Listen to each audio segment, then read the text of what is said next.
हम 10:20 पर एग्राम में होंगे, तभी रिपोर्ट करेंगे। मुझे बताइए LAM 470 के बारे में। नमीबिया में एक जेट आसमान से नीचे गिरता है, जिसमें बैठे सभी लोग मारे जाते हैं। मैंने आज तक कोई विमान इतनी बुरी तरह तहस नहस हुआ नहीं देखा। मलबे में जांचकर्ताओं को मिलता है उनका पहला बड़ा सुराग। जरूर ये इंजन का ही काम है। शुरुआत में बिखरे हुए मलबे में से 2 चीजों के सुराग मिले। विमान अपने लेवल पर था, शायद वो लैंड करने की कोशिश कर रहे थे। लेकिन जब जांचकर्ताओं ने कॉकपिट वॉइस रिकॉर्डर को सुना, कॉकपिट में कुछ तो चल रहा है, जरा आवाज बढ़ाना। कुछ अजीब सी आवाजों ने एक परेशान करने वाली संभावना की ओर इशारा किया। ये क्या है?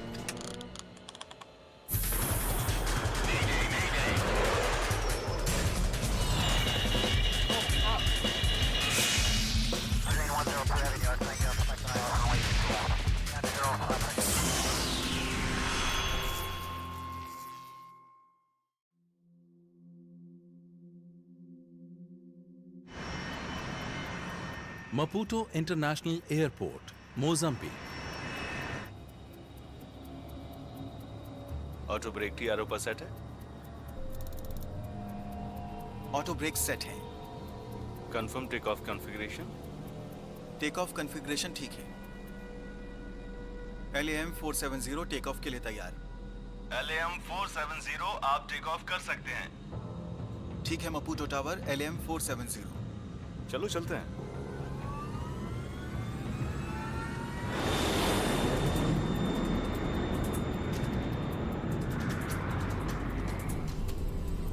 सब कुछ सही है। Gear up. Gear up. 45 वर्षीय captain Herminio dos Santos Fernandes LAM Mozambique Airlines flight 470 की कमान संभालते हैं। ये एयरलाइंस के सबसे अनुभवी पायलटों में से एक हैं। फ्लैप 0 पर सेट करो। फ्लैप्स 0 पर सेट। फर्स्ट ऑफिसर 24 साल के हैं और ये उनके करियर की शुरुआत है। इस क्रू में एक अनुभवी मिडिल एज्ड मोजाम्बिकन कैप्टन के साथ एक कम उम्र के को पायलट हैं। ये एक आम और सामान्य जोड़ी होती है। Auto pilot on. Auto pilot on है। फ्लाइट को 38,000 फीट की ऊंचाई पर पहुंचने में लगभग 20 मिनट लगते हैं। ये फ्लाइट अंगोला में लुआंडा के लिए रवाना हुई है, जहां पहुंचने के लिए ये दक्षिण अफ्रीका और बोत्सवाना पर से होकर उड़ान भरेगी। इस उड़ान में कुल 4 घंटे लगेंगे। लैम मोजाम्बिक वास्तव में काफी सालों पुरानी एयरलाइंस है। इसकी शुरुआत 1930 के दशक में हुई थी। ये एक अच्छी स्थापित एयरलाइंस है। ये लगभग 6-7 विमानों के काफी छोटे बेड़े के साथ अफ्रीका के अंदर ही उड़ान भरते हैं। मोजाम्बिक से अंगोला के लिए सीधी उड़ान कई यात्रियों के लिए एक अहम फ्लाइट है। इन दोनों देशों में पुर्तगाली भाषा बोली जाती है और इनके आपस में व्यापारिक संबंध भी हैं। इन दोनों देशों के बीच व्यापारियों और सैलानियों का एक बड़ा मिश्रण होता है, खासकर इस पुर्तगाली भाषा के लिंक के कारण। कैबिन क्रू के लिए आज काम काफी कम होगा। आज की फ्लाइट में ज्यादा यात्री नहीं हैं और काफी सीटें खाली हैं। पायलट हाल ही में इनकी एयरलाइन के बेड़े से जुड़े एक नए विमान को उड़ा रहे हैं। ये एक एम्ब्रेयर 190 है, जिसे 1 साल पहले खरीदा गया था। ये ट्विन इंजन जेट दुनिया भर में इस्तेमाल हो रहा है, खासकर कम चहल पहल वाले रास्तों पर। एम्ब्रेयर 190 एक बहुत ही सफल और नया विमान है। इसे माना जाता है एक रीजनल जेट। ये उड़ाने के लिए एक अच्छा विमान है। Gaborone area control, LAM 470। Take off के 45 मिनट बाद विमान बोत्सवाना के ऊपर हवाई क्षेत्र को पार करता है। पायलट गैबरोन एरिया कंट्रोल सेंटर में चेक इन करते हैं। चाहे आप किसी एक देश में उड़ान भर रहे हों या कई देशों में, आपको कई नियमों का पालन करना होता है। तो आमतौर पर लंबी दूरी की उड़ानों में आपके पास 3 या 4 अलग अलग एयर ट्रैफिक कंट्रोल एरियाज हो सकते हैं, जहां विमान को उन्हें सूचना देनी पड़ती है। LAM 470 गैबरोन, एग्रम पहुंचने का अपना अनुमानित समय बताएं। 1 घंटे में। गैबरोन LAM 470, कॉपी दैट। हम 10:20 पर एग्राम में होंगे, तभी रिपोर्ट करेंगे। पायलट्स बोत्सवाना और अंगोला के बीच की सीमा पर पड़ने वाले नेविगेशनल पॉइंट पर पहुंचकर चेक इन करने की जानकारी देते हैं।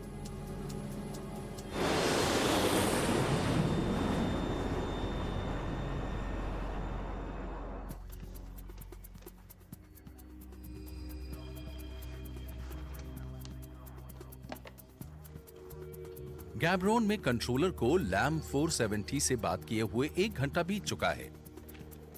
अब फ्लाइट एंगोला पहुंचने वाली ही होगी, इसलिए वो चालक दल को उनका अगला निर्देश देते हैं।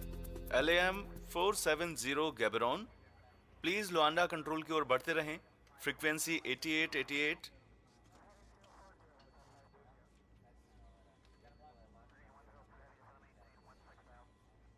LAM 470, क्या आप मुझे सुन पा रहे हैं?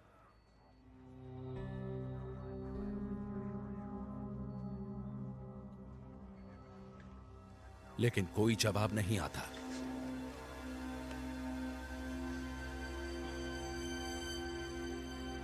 पांच मिनट बाद गैब्रोन कंट्रोलर ने एंगोला के लुआंडा कंट्रोल से यह जानने के लिए संपर्क किया कि क्या उनका चालक दल से कोई संपर्क हुआ। मुझे LAM 470 के बारे में पता करना है। आपका उनसे संपर्क हुआ? विमान को एंगोला से लुआंडा को सौंपा जाना था, लेकिन यह काम कभी हुआ ही नहीं। लुआंडा से वापस कॉल आई और उन्होंने बताया कि विमान वहां पर नहीं है। विमान के पहुंचने का अनुमानित समय 5 मिनट पहले का था। लैम 470 ने अभी तक लुआंडा कंट्रोल से कोई संपर्क नहीं किया था। आपका उनसे संपर्क नहीं हुआ?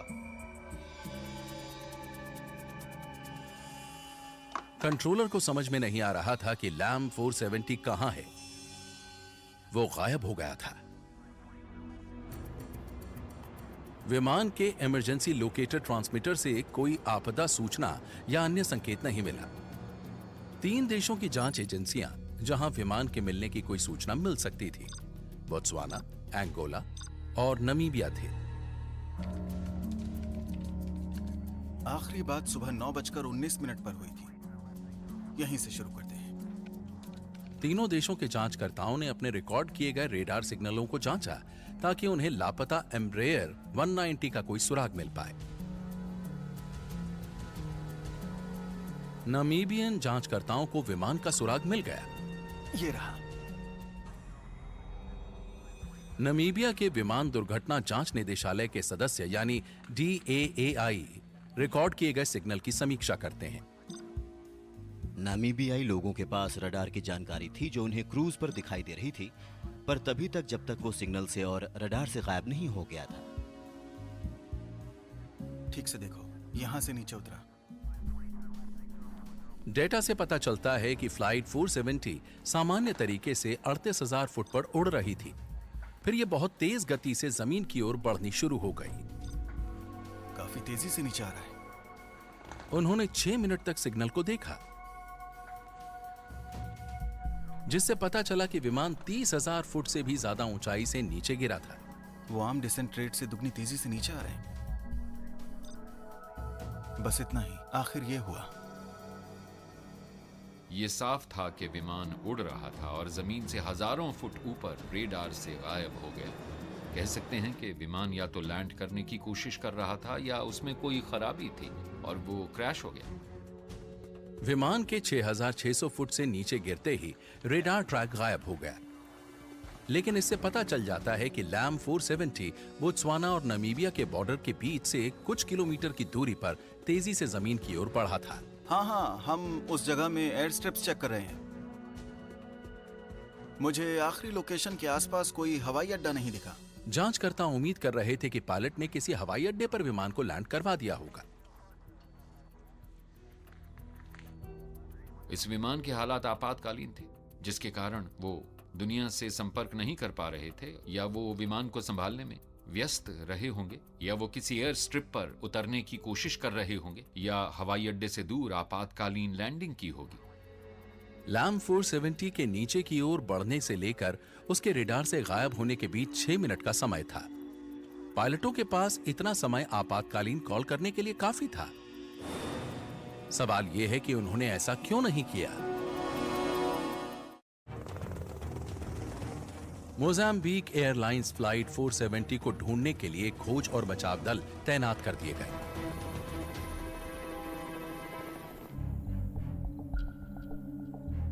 लेकिन नामीबिया से कुछ दूर स्थित बोब्वाता नेशनल पार्क के कर्मचारियों ने दुर्घटनाग्रस्त विमान के मलबे को सबसे पहले देखा। एक बात साफ थी कि यह मोजाम्बिक एयरलाइंस फ्लाइट 470 ही थी। और इसमें सवार सभी 27 यात्री और क्रू मेंबर मारे गए थे। जिस जगह विमान का मलबा मिला वो इलाका बहुत ही दूर था। वो बहुत ही कम आबादी वाला और एक बहुत ही खुला इलाका था। ये जगह नमीबिया की 450 किलोमीटर के एक स्ट्रिप पर थी, जिसके साथ बोत्सवाना और अंगोला भी जुड़े हुए थे। इसकी जांच के लिए नमीबिया के DAAI के जांचकर्ता को इंचार्ज बनाया गया। तो काफी छानबीन करनी होगी। टकराने की जगह ढूंढते हैं। ये उनकी अब तक की सबसे बड़ी जांच थी। ये लार्ज जेट ट्रांसपोर्ट का पहला जेट था जो इतने बड़े हादसे का शिकार हुआ। वो विमान दूसरे देश का था और उसमें कई अन्य देशों के यात्री सवार थे, इसलिए उनके ऊपर दबाव बहुत ज्यादा था क्योंकि ये एक अंतर्राष्ट्रीय खबर बन गई थी। मैंने कोई विमान आज तक इस तरह तहस नहस नहीं देखा।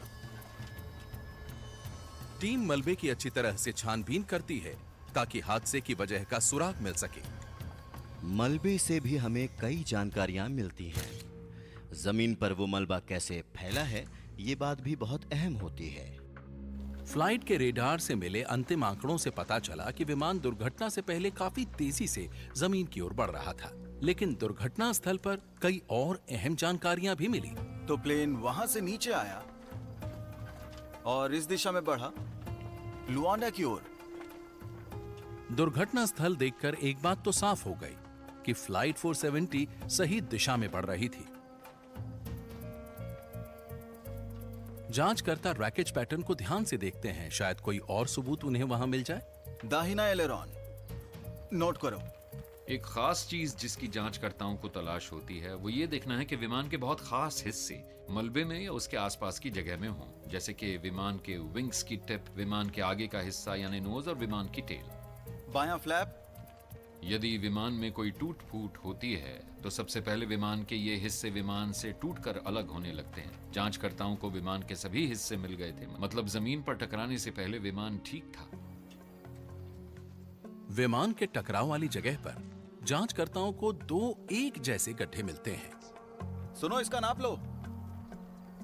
मलबे के ढेर की शुरुआत में ही 2 गड्ढों के निशान मिले।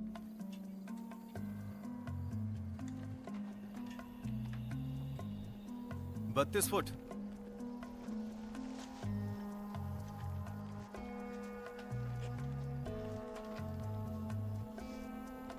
ये 2 इंजन्स के बीच की दूरी है। उनके पास दोनों गड्ढों के बीच एक दूरी थी जो विमान के इंजनों के बीच की जितनी दूरी थी। दोनों ही समान है, मतलब विमान लेवल पर था।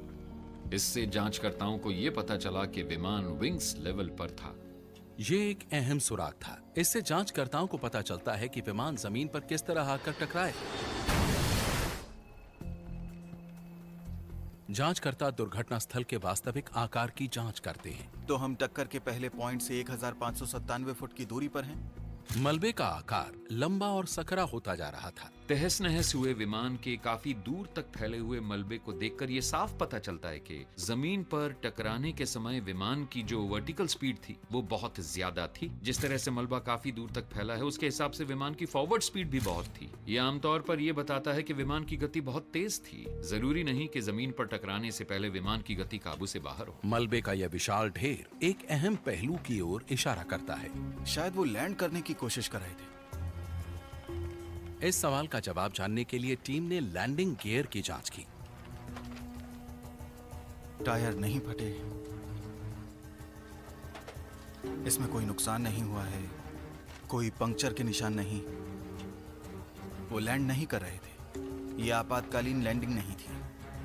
यह पहला ठोस सुराग था जानने के लिए कि पायलट क्या कर रहे थे। चालक दल ने लैंडिंग गियर को नहीं खोलने का फैसला किया क्योंकि या तो वो लैंड करने के लिए तैयार नहीं थे या ऐसा कर नहीं पा रहे थे। अगर लैंड की कोशिश नहीं थी तो इतनी तेज रफ्तार से क्यों आए?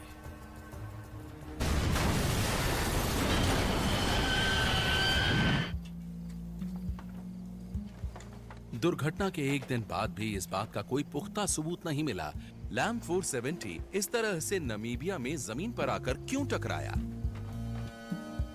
उम्मीद है कि विमान के ब्लैक बॉक्स से इस पहेली को सुलझाने में मदद मिलेगी। फ्लाइट रिकॉर्डर्स को संभालने का काम काफी मेहनत भरा और काफी संभल कर किया जाने वाला होता है और इसे करने के लिए काफी अनुभव की जरूरत होती है क्योंकि आप नहीं चाहेंगे कि उसमें रिकॉर्ड डेटा को किसी भी तरह का कोई भी नुकसान पहुंचे। फ्लाइट 470 में लगे ब्लैक बॉक्सेस को भी काफी नुकसान पहुंचा था। उन्हें जांच के लिए भेज दिया गया। उसके बाद अमेरिकन NTSB यानी नेशनल ट्रांसपोर्टेशन सेफ्टी बोर्ड भी शामिल हो जाता है। कुछ रह तो नहीं गया? मुझे तो नहीं लगता। उन्होंने एक अनुभवी जांचकर्ता डेनिस जोन्स को नमीबिया भेजा। वहाँ पर ज्यादा बड़े टुकड़े नहीं बचे थे, बस हमें ज्यादातर यही सब छोटे टुकड़े बिखरे हुए मिले हैं। वो 1996 से पूरे अफ्रीका में हवाई दुर्घटनाओं की जांच कर रहे हैं। वो लैंड करने की कोशिश नहीं कर रहे थे? नहीं, आपातकालीन लैंडिंग का कोई सबूत नहीं मिला। तुम्हें और क्या क्या मिला? मैं नमीबियन जांचकर्ताओं से बहुत प्रभावित था। उन्होंने दुर्घटना स्थल की सारी जांच बहुत अच्छी तरह से की थी। ज्यादातर दुर्घटना स्थल पर चीजें इतनी साफ नहीं होती। वो एक लो एंगल पर आए, लगता है प्लेन पायलट के पूरे नियंत्रण में था। आग लगने का कोई सुराग मिला? नहीं, इसे देखने पर लगता है कि विमान में आग क्रैश होने के बाद लगी है। ऐसा लग रहा था कि विमान में जो आग लगी थी वो टकराने की वजह से लगी थी और इसका फ्लाइट के अंदर किसी चीज से लेना देना नहीं था। जोन्स ने दर्जनों विमान दुर्घटनाओं की जांच में काम किया है, लेकिन यहाँ दुर्घटना स्थल से मिले सबूतों को देखकर वो भी चकरा गए। यहाँ आसपास कोई गड्ढा नहीं है। वहाँ जमीन पर कोई बड़ा गड्ढा नहीं था, इसलिए मुझे अंदाजा हुआ कि विमान पर कुछ तो नियंत्रण था। ये एक हैरान कर देने वाला सुराग था। यदि पायलटों का एम्ब्रेयर पर नियंत्रण था, तो ये दुर्घटना हुई क्यों? हमें कुछ भी समझ नहीं आ रहा था और हमने सारे सबूत भी देख लिए थे। हमें लगा कहीं हमसे कोई जानकारी छूट तो नहीं रही है, शायद हमने कुछ अनदेखा कर दिया है।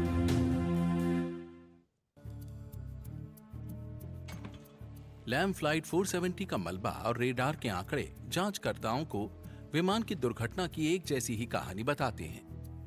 एक बात तो साफ थी कि विमान बहुत ही तेज जमीन से टकराया था, क्योंकि जमीन से टकराने के बाद वो पूरी तरह तहस नहस हो गया। विमान का इतनी तेजी से जमीन की ओर आना जांचकर्ताओं को हैरान कर रहा था कि कहीं इसका कारण इंजन में खराबी तो नहीं था। जब एक जेट इंजन चलता है तो रोटर्स घूमते हैं और हवा अंदर की ओर खींचते हैं। जिस तरह से इन टरबाइन ब्लेड्स को नुकसान पहुंचा है, वो पक्का टकराव के समय घूम रहे थे। जब आप एक इंजन की बात करते हैं जो प्रति मिनट हजारों चक्कर पर घूम रहा हो और फिर उसे अचानक से रोक दिया जाए, तो इसमें खास तरह के निशान मिलते हैं जिन्हें हम कहते हैं कॉर्न कॉबिंग, जिसमें रोटर्स पूरी तरह छिल जाते हैं, जिसकी वजह से ब्लेड अलग और चपटे हो जाते हैं। देखने में ये कॉर्न कॉब ही लग रहा था और जब मैंने दोनों इंजनों को देखा तो ये सबूत और भी पुख्ता हो गए कि टक्कर के समय इंजन पूरी तरह काम कर रहे थे। फ्लाइट 470 के दुर्घटनाग्रस्त होने के एक सप्ताह बाद जांचकर्ताओं ने दुर्घटना स्थल से मिले सभी सबूत जमा कर लिए। अब उन्हें अपने जवाब के लिए किसी और चीज पर ध्यान देने की जरूरत थी। तो क्या छूट गया इसमें?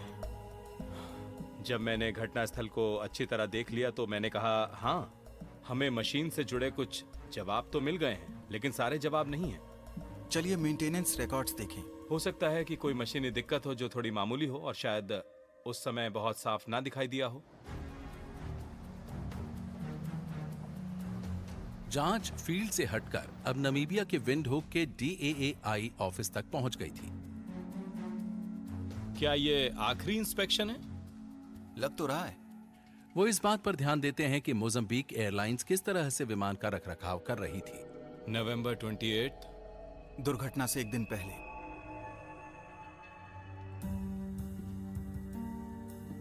लगता है सब ठीक से किया गया है। एम्ब्रेयर 190 एक साल पहले ही नया खरीदा गया था और इसका रिकॉर्ड भी बिल्कुल साफ था।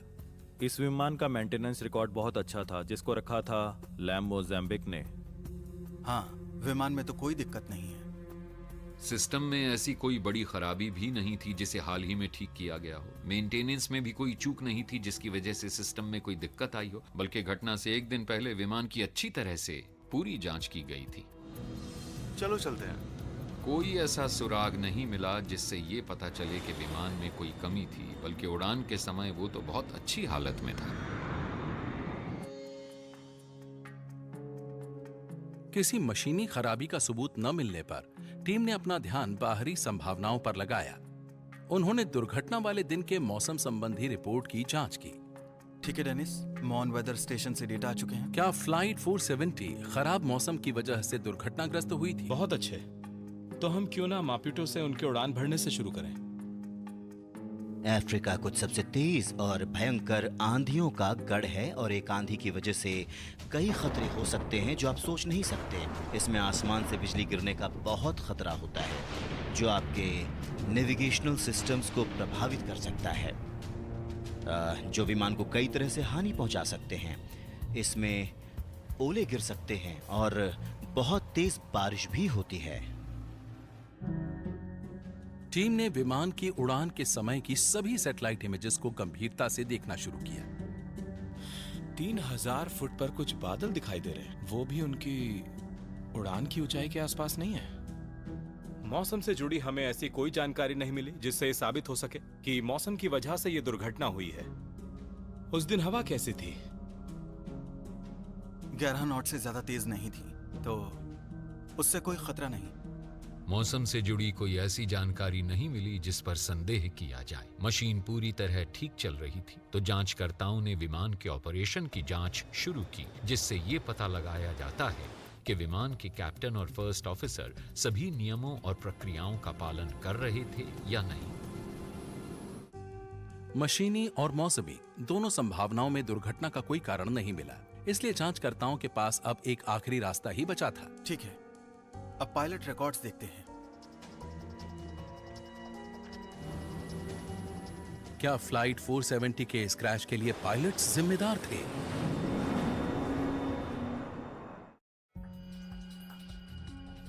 जांचकर्ता सोच रहे हैं कि कहीं लैम 470 की इस दुर्घटना के पीछे पायलटों की तो कोई भूमिका नहीं है। Captain Hermenio dos Santos Fernandes Mozambique में पैदा हुए, उम्र 49 साल। चलो चलते हैं। कैप्टन फर्नांडिस को एम्ब्रेयर 190 के बारे में कितनी जानकारी थी? सब कुछ ठीक है? Gear up. Gear up.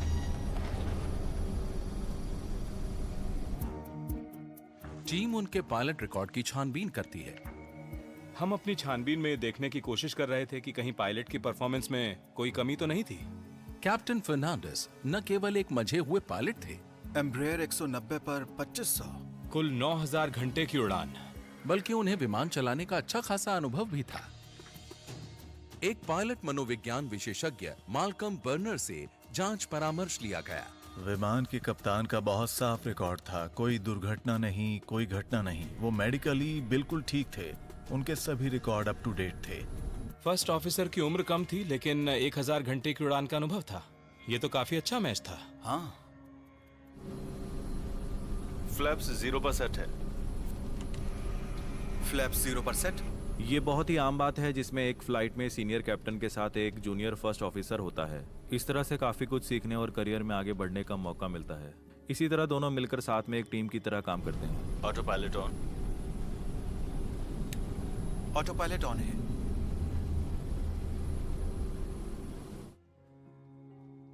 जांचकर्ताओं ने दुर्घटना के हर पहलू की अच्छी तरह से जांच कर ली, लेकिन उनके हाथ कुछ नहीं लगा। यह दुर्घटना अभी भी एक रहस्य बनी हुई थी। रिकॉर्डर से कुछ पता चला क्या? अभी तो नहीं, मैं चेक कर लेता हूँ। ठीक है। दुर्घटना के 2 हफ्ते बाद आखिरकार फ्लाइट डाटा और कॉकपिट वॉइस रिकॉर्डर्स जांच के लिए वॉशिंगटन डीसी लाए गए। हम ये जानने के लिए बहुत ही बेचैन थे कि रिकॉर्डर से हमें क्या जानकारी मिलेगी, क्योंकि रिकॉर्डर के बाद ही हमें पता चलेगा कि आगे जांच के लिए कहां से शुरू किया जाए। ठीक है, तो अब रिकॉर्डिंग सुनते हैं। गैबरोन area control LAM 470।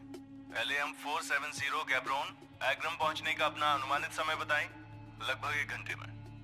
गैबरोन LAM 470, copy that. हम 10:20 पर एग्राम में होंगे, तब आपको रिपोर्ट करेंगे। जांचकर्ता रिकॉर्डिंग को बहुत ध्यान से सुनते हैं, तभी उन्हें कुछ ऐसा सुनाई देता है जो रिकॉर्डिंग में उनकी दिलचस्पी बढ़ा देता है। ये एक सामान्य फ्लाइट थी, जब तक कि फर्स्ट ऑफिसर टॉयलेट जाने की बात नहीं कहता। मुझे टॉयलेट जाना है, कोई परेशानी तो नहीं? कोई परेशानी नहीं।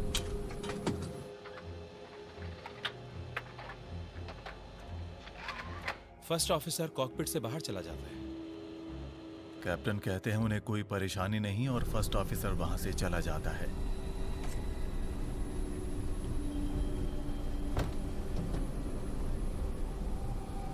उस समय से लेकर सब कुछ शांत था।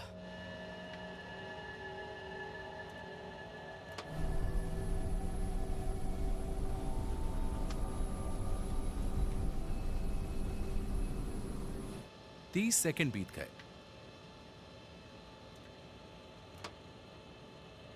एक मिनट होने को आया। सीवीआर में 6 मिनट तक कोई आवाज नहीं हुई। सुनने से तो लगा जैसे सब सामान्य है।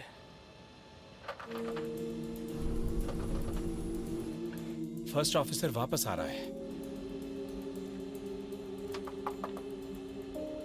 अचानक ही दरवाजा खटखटाने की आवाज आती है,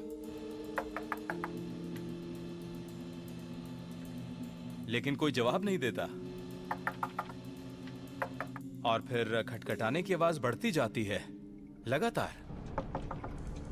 लेकिन कॉकपिट का दरवाजा बंद रहता है। विमान का को पायलट कॉकपिट में जाना चाहता था, लेकिन कैप्टन जवाब नहीं दे रहा था। उड़ान के समय कॉकपिट का दरवाजा ऑटोमेटिकली बंद हो जाता है और यह बाहर से सिर्फ एक कोड के जरिए ही खोला जा सकता है। लेकिन इस कोड से भी दरवाजा नहीं खुल रहा था और कैप्टन भी कोई जवाब नहीं दे रहे थे। हो सकता है कैप्टन को नींद आ गई हो या कैप्टन थोड़े थके हुए हो। शायद दरवाजे को जोर से खटखटाने पर कैप्टन को कुछ सुनाई दे और वो अलर्ट हो जाएं और वो को पायलट को वापस अंदर आने दें।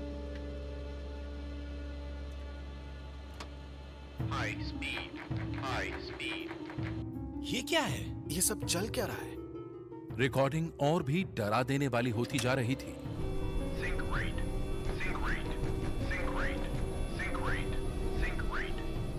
और फिर हमें जमीन के पास पहुंचने पर आने वाली वार्निंग सिस्टम की आवाज सुनाई दी। तभी हमें समझ आ गया था कि इस समय विमान जमीन की तरफ बढ़ रहा है।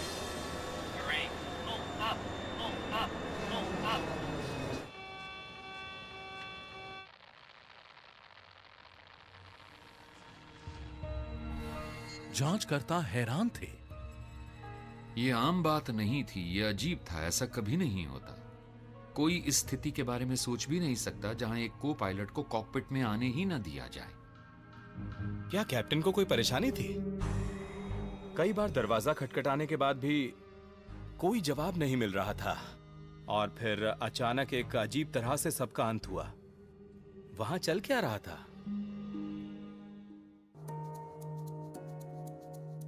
लैम फ्लाइट 470 के क्रैश की जांच में एक चौंकाने वाला सुराग सामने आया है।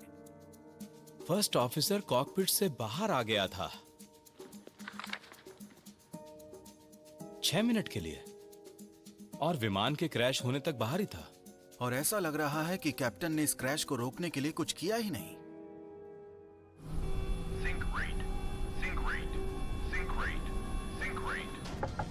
यहाँ एक ऑथराइज्ड चालक दल का सदस्य है जो अपनी सीट पर वापस जाना चाहता है, लेकिन वो अंदर नहीं आ पा रहा। ये कुछ ठीक नहीं था। पता लगाना होगा कॉकपिट में हो क्या रहा था। विमान के ऑथराइज को पायलट वापस कॉकपिट में आना चाहते थे, लेकिन कैप्टन उसका कोई जवाब क्यों नहीं दे रहे थे। वापस वहीं जाना जब फर्स्ट ऑफिसर कॉकपिट से बाहर आता है। जांच दल कॉकपिट की वॉइस रिकॉर्डिंग को और ध्यान से सुनने की कोशिश करते हैं। कहीं पहली बार में उनसे कुछ छूट तो नहीं गया। तो फिर देखते हैं इनकैपेसिटेशन के लिए। सटल इनकैपेसिटेशन यानी मामूली अक्षमता एक ऐसी स्थिति है जहां व्यक्ति शारीरिक और मानसिक दोनों रूप से स्वस्थ होता है, लेकिन किसी कारण से वो सामान्य काम नहीं कर पाता। मुझे टॉयलेट जाना है, कोई परेशानी तो नहीं? कोई परेशानी नहीं। कैप्टन के माइक को अलग करो और इसकी आवाज बढ़ाओ। वो सही से नहीं सोच पा रहे थे, वो बहुत तेजी से नहीं बढ़ रहे थे, उतनी फुर्ती से नहीं बढ़ रहे थे। सटल इनकैपेसिटेशन कई तरह के होते हैं, जिनमें से एक होता है हाइपोक्सिया, जो ऑक्सीजन की कमी से होता है। मुझे उनकी सांसों की आवाज आ रही है। इतना सब होने के बाद भी वो सांस ले सकते हैं।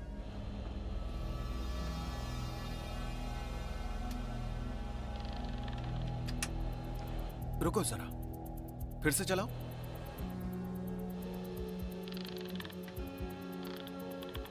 ये क्या है? कॉकपिट में कुछ तो चल रहा है।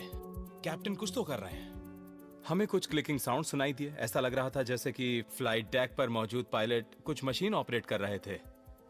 हम पूरी तरह तो नहीं बता सकते थे, लेकिन वो एक डायल को घुमाने और शायद ऑटो पायलट से जुड़ा हुआ कुछ था।